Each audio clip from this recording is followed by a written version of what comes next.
नमस्कार, आर्य न्यूज देख रहे हैं आप और मैं हूं आपके साथ जावेद अली। बुलेटिन में बात करेंगे कर्मचारियों को लेकर। सफाई कर्मचारी लगातार अपनी 12 सूत्रीय मांगों पर अड़े हुए हैं, क्योंकि 12 सूत्रीय मांगों पर अड़े सफाई कर्मचारी सरकार को घेरने में कोई कोर कसर नहीं छोड़ रहे हैं। ऐसा हम इसलिए कह रहे हैं क्योंकि लगातार उत्तर प्रदेश की राजधानी लखनऊ में जो तस्वीरें निकलकर सामने आ रही हैं, स्मारक स्मृति में सफाई कर्मचारियों का धरना प्रदर्शन लगातार जारी है और उनकी 12 ये मांगे हैं और साफ तौर पर उन सफाई कर्मचारियों का कहना है कि जब तक उनकी मांगे ये पूरी नहीं होंगी वो पीछे हटने वाले नहीं हैं। अभी भी लगातार सफाई कर्मचारी लखनऊ के इको गार्डन में 69 दिनों से उनका ये धरना प्रदर्शन चल रहा है। भविष्य निधि के 800 करोड़ रुपए घोटाले की जांच समेत 12 सूत्रीय मांगों पर जो कर्मचारी हैं, सफाई कर्मचारी हैं, वो लगातार अड़े हुए हैं। शासन प्रशासन से दो वार्ता के बाद भी अभी तक फिलहाल कोई निष्कर्ष नहीं निकला है। और ये जो कर्मचारी हैं, इनकी संख्या है 5300 कर्मचारी विधानसभा घेराव करने की भी तैयारी में लगातार जुटे हुए हैं। आपको तस्वीरें भी दिखा देते हैं, कौन सी वो तस्वीरें हैं जिनको लेकर लगातार सफाई कर्मचारी अपनी मांगों को लेकर अड़े हुए हैं। और उनके द्वारा लगातार यही मांग की जा रही कि जब तक हमारी मांगे पूरी नहीं होंगी तब तक हम पीछे हटने वाले नहीं हैं। अमित सिंह हमारे सहयोगी ग्राउंड जीरो से उन कर्मचारियों के बीच में से हमारे साथ सीधा लाइव जुड़ गए। अमित, आपका रुख करेंगे, जानने की कोशिश करेंगे अभी की तस्वीर फिलहाल क्या कुछ कह रही है राजधानी दिल्ली के इको गार्डन की सफाई कर्मचारियों को लेकर। अमित, आपके जिस प्रकार से कर्मचारियों का प्रदर्शन पिछले 80 दिनों से लखनऊ के इको गार्डन में देखने को मिल रहा है और लगातार जिस प्रकार से देखने को मिल रहा है, लेकिन जो इनकी मांगों की बात करें अभी तक किसी प्रकार से निष्कर्ष से नहीं निकले। अगर इनकी मांगों की बात करें तो वो टोटल 12 सूत्री मांगों को लेकर लखनऊ के इको गार्डन में इनका प्रदर्शन देखने को मिल रहा है। जिस प्रकार से देखा जाए, कर्मचारी लगातार इको गार्डन पे बैठे हैं जाए तो लगातार इनका प्रदर्शन रहा है। फिलहाल अमित, ये जो कर्मचारी हैं 5300 इनकी संख्या है, 5300 सफाई कर्मचारी हैं ये, और लगातार इनकी 12 सूत्रीय मांगे हैं, चाहे वो करोड़ों में घोटाले को लेकर हुई जांच को लेकर हो और भी जो 12 सूत्रीय मांगे हैं। मैं चाहूंगा एक बार आप हमारे दर्शकों को विस्तार से बताएं कौन कौन सी वो 12 मांगे हैं इनकी। फिलहाल अगर पहली मांगों की बात करें तो जो पुनरीक्षित वेतन है वो 5200 और 2000 किया जाए, और दूसरी मांग की बात करें तो जो 800 करोड़ रुपए का घोटाला हुआ है, जो इनके भविष्य निधि का पैसा कटता है वो इनके खाते में जाता नहीं है, वो खाता जो है एनपीएस खाते खोले जाए। इनकी ऐसी टोटल 12 मांगे, जो मृतक आश्रित परिवार है उनको सेवा में लिया जाए, ऐसी मांगों को लेकर इनका लगातार इको गार्डन में प्रदर्शन। कर्मचारियों की अन्य मांगे हैं कि आर्या न्यूज करके चैनल है उन जो लाइव टेलीकास्ट टीवी में प्रसारित चल रहा है, आप लोग उसको ओपन करें तो इलाज कमेंट करें अपनी मांगों के लिए। बिल्कुल, पीछे अमित अनाउंसमेंट भी हो रहा है कि आर्या न्यूज चैनल जो लाइव है और लगातार अपने ऑन स्क्रीन पर आप भी मौजूद हैं, तो लगातार ये अनाउंसमेंट किया जा रहा है कि सभी सफाई कर्मचारी आर्या न्यूज के माध्यम से अपनी बातों को रखें। तो मैं चाहूंगा आप सफाई कर्मचारियों के बीच में पहुंचे और उनसे जानें कब तक उनका ये धरना लगातार जारी रहेगा, कब तक उनकी ये लड़ाई सरकार के साथ जारी रहेगी, आगे की क्या कुछ उनकी प्लानिंग है। अमित, आदित्य कौशल किशोर से हम बात करेंगे। बिल्कुल आदित्य, बिल्कुल बताएं कि अपनी मांगों को लेकर अब तक क्या निष्कर्ष निकला है और कब तक प्रदर्शन, कब से चल रहा है आप लोगों का प्रदर्शन? देखिए, हमारा प्रदर्शन 18 दिसंबर से निरंतर चल रहा है। इस बीच जो है 4 जनवरी को हमारी प्रमुख सचिव आवास शहरी नियोजन जो स्मारक समिति के अध्यक्ष हैं जी, उनसे हमारी वार्ता हुई, सुचारू सफलतापूर्वक वार्ता हुई। धरना प्रदर्शन समाप्त करने के लिए विचार कर ही रहे थे, तो उस समय नियुक्ति प्राधिकारी जो हमारे एलडीए के वीसी हैं, हमारे स्मारक समिति के सदस्य सचिव हैं, उनके द्वारा लगभग 17 लोगों का निलंबन कर दिया गया, जिस कारण से आग में घी डालने का कार्य किया गया है। किन कारणोंवश धरने को समाप्त नहीं किया गया, उसके उपरांत निरंतर इसी तरह संघर्ष हमारा जारी रहा। कितने दौर की वार्तालाप अभी तक हुई है कर्मचारियों का 300 और उस लगभग वार्तालाप का कर्मचारियों क्या का कुछ वेतन नतीजा काट दिया निकला गया है? आप बात करें। बिल्कुल, अगर देखा जाए मुख्यमंत्री को ओएसडी से इनकी कई बार वार्ता हुई, लेकिन वार्ता किसी निष्कर्ष पे नहीं निकली। लेकिन कर्मचारियों का यही कहना है कि जब तक इनकी मांगे पूरी हैं, 12 सूत्री मांगे वो पूरी नहीं हो जाती, तब तक इनका प्रदर्शन जारी रहेगा। फिलहाल कर्मचारियों की बात करें, वो आगे की बड़ी रणनीति बना रहे हैं कि मांगे नहीं पूरी होती तो वो विधानसभा पहुंचेंगे और मुख्यमंत्री योगी आदित्यनाथ को ज्ञापन देने का और काम भी करेंगे। कर्मचारी अमित वहां मौजूद हैं, मैं चाहता हूं उनसे भी आप बात करें और तस्वीरें पूरी साझा करें, किस तरह से हम बिल्कुल वो तस्वीरें दिखाएंगे। ये तमाम स्मारक कर्मचारी हैं। देखिए तस्वीरों में आप साफ तौर पर देख सकते हैं कि महिला कर्मचारी भी हैं, वो लगातार अपनी मांगों को लेकर बैठी हैं और महिला कर्मचारियों से हम बात करेंगे कि मांगों को लेकर। फिलहाल हम ये भी बताते चले कि जिस प्रकार से कर्मचारियों की मांगे अभी तक पूरी नहीं हुई है फिलहाल, लेकिन इन पर कार्रवाई पे कार्रवाई की जा रही है, क्योंकि जब से इनका प्रदर्शन शुरू हुआ था तब से उनके ऊपर FIR दर्ज हुई है। और जो आएगा पूरा धरने का नेतृत्व कर रहे थे आदित्य कौशल किशोर, अभी वो पैतृक निवास जा रहे थे, तो उनके ऊपर भी जो अधिकारियों के द्वारा गाड़ी चढ़ाने का ऐसा मामला सामने आया था कि वो हमारे साथ गाड़ी का जो है वो ट्रैक कर रहे थे, आगे पीछे जा रहे, इसके बाद गाड़ी पलटी। लेकिन अब हम महिला कर्मचारियों के भी पास जाएंगे, फिलहाल उनसे बात करेंगे कि आखिर मांगों की बात करें, आप लोगों की क्या मांगे हैं और कब से प्रदर्शन चल रहा है? मांगे हमारी 12 मांगे हैं, कितने दिन से धरना चल रहा, कोई सुनी नहीं रहा है, ना कोई आता है यहाँ। बिल्कुल, जिस प्रकार जवेद देखा जाए महिलाओं की बात करें तो उनका यही कहना है कि आखिर कब तक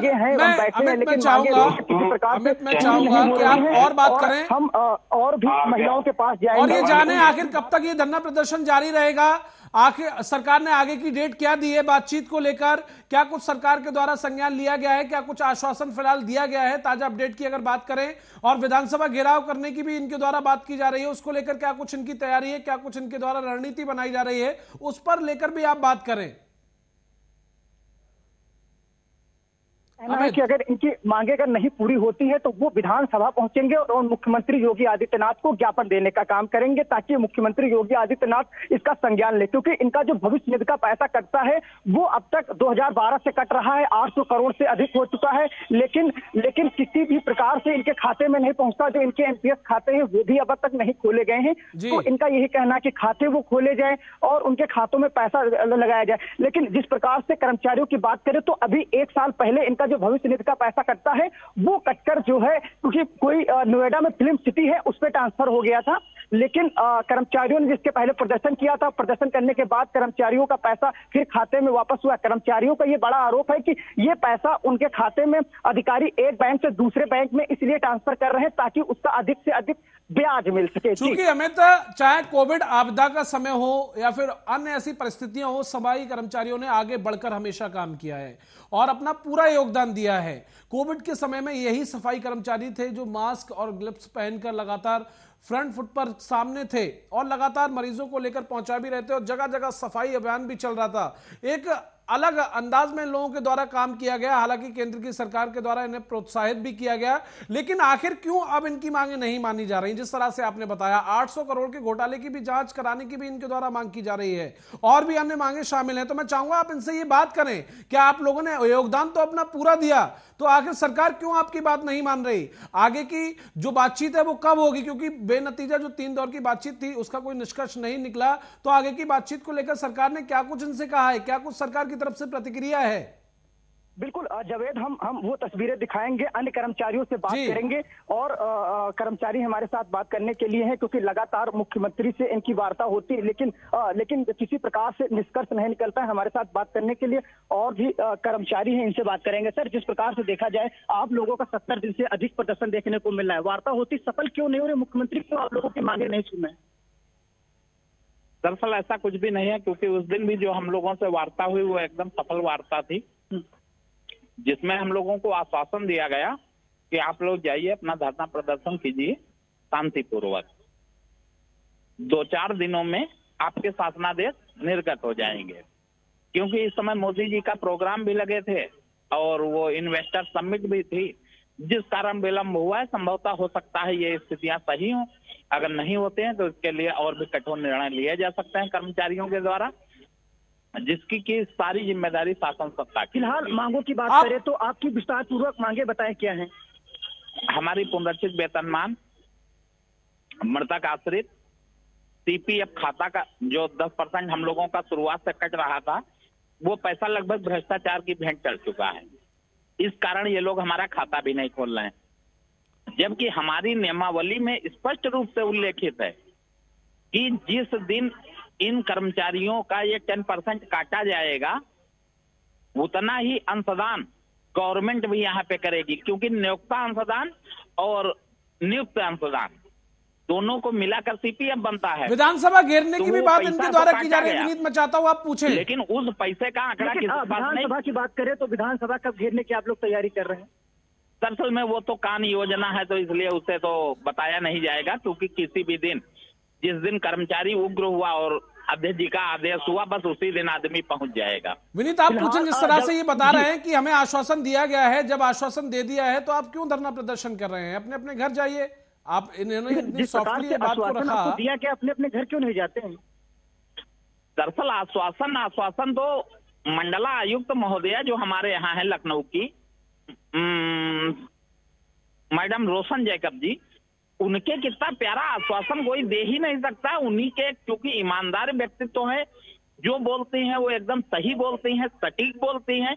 इस कारण उनके आश्वासन पे हम लोगों ने 4 महीने का हम लोगों ने इंतजार किया, लेकिन उसके बाद भी हमारे अधिकारियों ने कोई भी किसी प्रकार की फाइलें ही नहीं बढ़ाई। अब सोच लीजिए, इतने जो है कट्टर हैं हमारे तो क्या अमित ये मानते हैं कि बीच में बैठे अधिकारी सरकार की तमाम योजनाओं पर पलीता लगा रहे हैं? मानते हैं ये? जब हम लोग अब की बार धरना किए हैं, इस समय ये लोग लगभग आधे दिनों से अधिक हो गया है इनको फाइल तैयार करते हुए, तब ये फाइलें तैयार की हैं और 13 साल से हमारी मांगे हैं। और ये सब हम लोगों को सिर्फ छलावा ही देते थे कि आप लोगों की फाइलें चल रही हैं, लेकिन अभी हमारे विभाग में ही पड़ी थी। तो आप ये सोच लीजिए, जब अब ये तैयार होकर शासन को गई हैं, तो अब इन अधिकारियों तो क्या अमित ये मानते हैं कि बीच में बैठे अधिकारी, भ्रष्ट अधिकारी जिन्होंने फाइल आगे अभी तक नहीं बढ़ाई है, वो सरकार के वादों पर, सरकार की चुनौतियों पर, सरकार की योजनाओं पर पलीता लगा रहे हैं? जी बिल्कुल, अधिकारियों की बात करें जो सरकार की चुनौती है वो उस पर पलीता जरूर लगाते हुए नजर आ रहे हैं। कर्मचारियों का यही कहना है कि जो उनकी फाइलें तैयार होती हैं, लगातार इसको लेकर ज्ञापन दे रहे हैं, लेकिन जो ज्ञापन है वो कहां हवा पे उड़ते जा रहे हैं, वो भी बड़ा सवाल है। लेकिन जब जिस प्रकार से देखा जाए, जो कर्मचारी जब से प्रदर्शन कर रहे हैं तब से इनका वेतन काटा जा रहा है। पहले आधा वेतन काटा गया, अब कर्मचारियों का जो पूरा वेतन काटा जा रहा है। कर्मचारियों का यही कहना है कि हम अलग अलग जिले के रहने वाले हैं, अलग अलग जिले से आते हैं, लेकिन लखनऊ में जब से हम प्रदर्शन कर रहे हैं तब से इनका जो रहने खाने या फिर रूम का किराया इतना है, लेकिन सैलरी से उस पर बिल्कुल बचता नहीं है। और वो अगर उनकी सैलरी बढ़ाई जाएगी तभी इनका काम चलेगा, क्योंकि बच्चे भी स्कूल में पढ़ते हैं और बच्चों को भी स्कूल से निकाला जा रहा है क्योंकि वो टाइम से फीस नहीं जमा कर पाते। जी जब 800 करोड़ रुपए के घोटाले की जांच की भी मांग इनके द्वारा लगातार की जा रही है। तो इनसे मैं चाहता हूं आप पूछें, क्योंकि आप ग्राउंड जीरो पर अमित मौजूद हैं और वो सारी चीजें, वो सारी तस्वीरें आप हमारे दर्शकों के साथ साझा कर सकते हैं ग्राउंड जीरो से, जो इनकी जुबानी है। आखिर क्या चाहते हैं जो इनकी जुबानी है? बिल्कुल जावेद, हम अन्य कर्मचारियों से बात करेंगे। देखा जाए 800 करोड़ घोटाले का बड़ा आरोप लगा रहे हैं। क्या 800 करोड़ घोटाला क्या है, पूरा घोटाला विस्तार पूर्वक आप बताइए। तो 2011 में हमारी नियुक्ति हुई, जब से नियुक्ति हुई तब से हमारे वेतन से 10% जो है कटौती की गई और कटौती निरंतर जारी रही। अभी तक हमारी कटौती हो रही है। जब हमारी कटौती हो रही है तो हमारा खाता भी खुलना चाहिए और जो नियमानुसार हमारा खाता कटौती से समय ही खुल जाना चाहिए था। खाता खोल के उसके बाद कटौती का पैसा उसमें जमा होना चाहिए था, जिसमें नियोक्ता अंशदान, कार्मिक अंशदान और उस पर ब्याज। तो ये सारा अमाउंट पिछले 12 वर्षों से 5300 कर्मचारियों का लगभग 800 करोड़ हो चुका है और अभी तक खाता नहीं खोला गया है कर्मचारियों का। जबकि 2021 में एक नोएडा की कंपनी है, राइट पे कंपनी, कोई फिल्म सिटी के नाम से जानी जाती है, उसमें जो है इन हमारे फंड को ट्रांसफर कर दिया गया था। वो घोटाला खुला था, हमारे एलडीए सचिव ने एक एफआईआर दर्ज कराई थी, 7 लोग उसमें जेल गए थे और हमारे वित्त प्रबंधक और हमारे एक अकाउंटेंट लेखाकार जो है संजय सिंह, ये जो है सस्पेंड किए गए और संजय सिंह जेल भी गए। इस वजह से ये हमारे एक आखिरी सवाल और है, क्योंकि वक्त का अभाव है। एक आखिरी सवाल आप इनसे और पूछें कि कोविड के समय में इन लोगों ने अपनी पूरी की पूरी भूमिका निभाई और केंद्र की सरकार के द्वारा या पीएम मोदी के द्वारा अपने संबोधन में इन्हें सम्मानित भी किया गया, इन्हें फूल मालाओं के साथ उस समय सम्मान किया। तो एक तरफ सरकार के द्वारा इन्हें सम्मानित भी किया गया, इन्हें प्रोत्साहित भी किया जाता है, और अब आकर इनकी मांगों को ना मानना, 800 करोड़ का घोटाला होना, अपने आप में अलग अलग तरह के ये मुद्दे हो जाते हैं। तो क्या बीच में बैठे अधिकारी इनके साथ खेल खेल रहे हैं? मैं चाहता हूं एक बार आप इनसे ये और पूछे, चूंकि वक्त का अभाव है। अध्यक्ष नितिन गोकर्ण होते हैं, उसके बाद माननीय मुख्यमंत्री के ओएसडी एनके चौहान से वार्ता हुई। सारे उच्च अधिकारियों ने जब ये मान लिया है कि आपकी मांगे जायज हैं, आपके जो खाते खुलने चाहिए, आपको पुनर्निश्चित वेतनमान लागू होना चाहिए, आपके मृतक आश्रितों का लाभ मिलना चाहिए, जब हमारे सारे उच्च अधिकारियों ने मान लिया है कि आपकी मांगे जायज है, इसका निस्तारण जल्द से जल्द होना चाहिए, फिर क्यों नहीं हो रहा है? क्योंकि माननीय मुख्यमंत्री के ओएसडी से वार्ता होने का मतलब हम लोग ये समझते हैं कि अप्रत्यक्ष रूप से मुख्यमंत्री से वार्ता हुई है। तो अगर माननीय मुख्यमंत्री को संज्ञान में आ गया, उसके बाद हमारे समस्त उच्चाधिकारी संज्ञान में आ गए हैं, ऐसी स्थिति में हमारी समस्याओं का जल्द से जल्द निस्तारण होना चाहिए। और इसी के लिए हम लोग बैठे हैं 69 दिन से। हम लोग इसी आशा और पूर्ण विश्वास के साथ बैठे हैं कि हमारी जो है समस्याओं के प्रति हमारे मुख्यमंत्री संवेदनशील होंगे और हम उनकी नजर हमारे ऊपर पड़ेगी, जिससे हमारी समस्याओं का जल्द से जल्द निस्तारण होगा और हम लोग अपने खुशी मन से अपने कार्यस्थल पर जाएंगे। बिल्कुल, जिस प्रकार से बड़ा घोटाले का ये कर्मचारी जिक्र कर रहे हैं कि इसका घोटाला जल्द से जल्द उजागर हो, इनको स्पष्ट हो कि इनका जो भविष्य इनका पैसा कटता है वो कहाँ जाता है, लेकिन इसकी जांच को लेकर इनका लगातार प्रदर्शन इको गार्डन में जारी रहेगा। कुल मिलाकर विनीत ये तो तय है, जब तक इनकी जो 12 सूत्रीय मांगे हैं या फिर 800 करोड़ रुपए का जो घोटाला है, जो इनके द्वारा लगातार आरोप लगाया जा रहा है, जब तक वो पूरा क्लियर नहीं होगा, ये अपने घर जाने वाले नहीं है। बहुत शुक्रिया ग्राउंड जीरो से अमित हमारे साथ जुड़ने के लिए और विस्तार पूर्वक पूरी जानकारी साझा करने के लिए। तो कुल मिलाकर आपने देखा कि किस तरह से जो सफाई कर्मचारी हैं भारी आक्रोशित भी हैं और उन्होंने एक तरह से अपना डेरे जमा रखे हैं, बैठे हुए हैं, स्थिर तरीके से उठने के लिए तैयार नहीं है। 3 बार उनके साथ सरकार की वार्तालाप हुई लेकिन वो बेनतीजा निकली, उसका कोई निष्कर्ष नहीं निकला। आगे वो इंतजार कर रहे हैं, जिस तरह से उन्होंने खुद बताया अपनी जुबानी कि हमें आश्वासन दिया गया है, अगर उस आश्वासन पर सरकार खरी नहीं उतरती है या अधिकारियों के द्वारा कोई भी स्पष्टीकरण हमें नहीं दिया जाता है तो हमारा आंदोलन और ज्यादा उग्र होगा। इसी के साथ इस चर्चा में बस इतना ही। नमस्कार।